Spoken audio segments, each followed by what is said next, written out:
एक अदना सी गुजारिश कि आप मेंबर बनिए मेरे चैनल का आरफा खानम शेरवानी।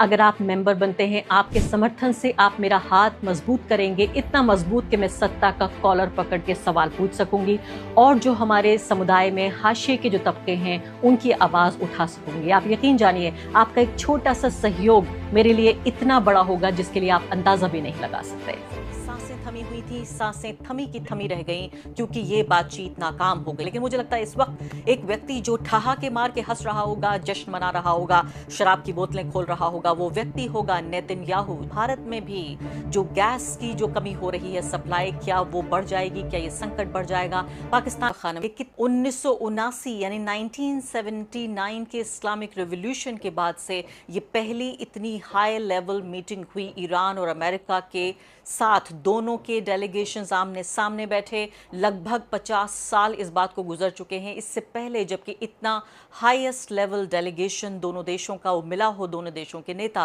और इसीलिए लग रहा था कि इतनी बड़ी घटना है कि जमीन कांप रही थी, आसमान लरज रहा था कि अब होगा तो होगा क्या। सबकी सांसें थमी हुई थी, सांसें थमी की थमी रह गईं क्योंकि ये बातचीत नाकाम हो गई। और ऐसा लगता है कि ये बातचीत का जो केंद्र बिंदु है वो है जो पैसेज ऑफ हॉर्मुज है, कि हॉर्मुज से तेल के जो जहाज हैं वो गुजरेंगे या नहीं गुजरेंगे, कि ईरान के कंट्रोल में रहेगा कितना या फिर कोई और कंट्रोल होगा, बीच का कोई रास्ता निकाला जाएगा। सीधे तौर पे अमेरिका ये कह रहा है कि हॉर्मुज की वजह से, यानी ये बात ऑफिशियली भी ना कही जाए तो ये बात है, कहा यह जा रहा है कि ईरान हमें इस बात पर विश्वास नहीं दिला पाया कि वो न्यूक्लियर वेपन बनाना चाहता है या नहीं। इसको बहाने की तरह इस्तेमाल करके हॉर्मुज का पूरा जो संघर्ष है वो साफ तौर पर देखा जा रहा है। अमेरिका में जो राष्ट्रपति हैं वेंस साहब, उन्होंने ये कहा कि ये ईरान के लिए ज़्यादा बुरी खबर है इससे ज़्यादा कि ये अमेरिका के लिए है, यानी ईरान को नुकसान होगा।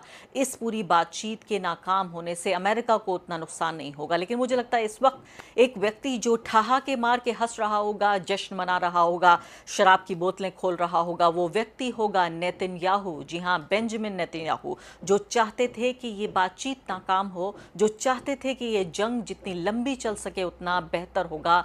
अब इस जंग में आगे क्या होगा? फिर वही खून खराबा होगा, फिर वही जानें जाएंगी? क्या वो फिर वही इमारतों पर जो है बमबारी होगी? क्या वही स्कूलों अस्पतालों पर बमबारी होगी? क्या जिस तरह का ऊर्जा का संकट है भारत में भी जो गैस की जो कमी हो रही है सप्लाई, क्या वो बढ़ जाएगी? क्या ये संकट बढ़ जाएगा?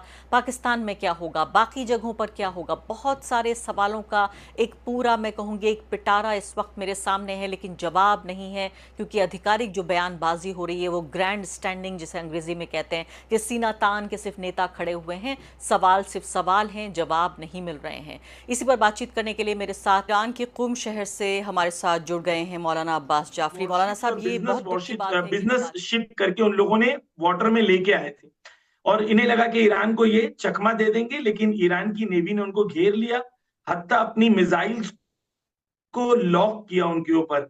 और जब मिसाइल्स लॉक हुई तो इनको इलेक्ट्रॉनिक सिग्नल्स मिले कि मिसाइल लॉक हो चुकी है, लेकिन वो यहाँ की ऑफिशियल्स ने कहा कि हमारा लुकमा नजदीक आ गया था, लेकिन क्योंकि हमारी पॉलिटिकल नेगोशिएशंस चल रही थी इसलिए हम लोगों को इजाजत नहीं थी हमले की। तो हमने उन्हें 30 मिनट का टाइम दिया कि आप बैक ऑफ हो जाएं, और वो बैक ऑफ हो गए और मिलिट्री और होर्मुज का कंप्लीट कंट्रोल ईरान के पास है। तो कल ये भी कोशिश की गई, एक तरफ नेगोशिएशंस, दूसरी तरफ धमकी, और तीसरी तरफ होर्मुज में एंटर होने का तरीका।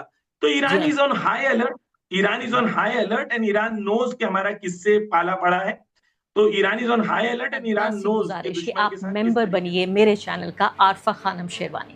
अगर आप मेंबर बनते हैं, आपके समर्थन से आप मेरा हाथ मजबूत करेंगे, इतना मजबूत कि मैं सत्ता का कॉलर पकड़ के सवाल पूछ सकूंगी और जो हमारे समुदाय में हाशिए के जो तबके हैं उनकी आवाज़ उठा सकूंगी। आप यकीन जानिए, आपका एक छोटा सा सहयोग मेरे लिए इतना बड़ा होगा जिसके लिए आप अंदाजा भी नहीं लगा सकते।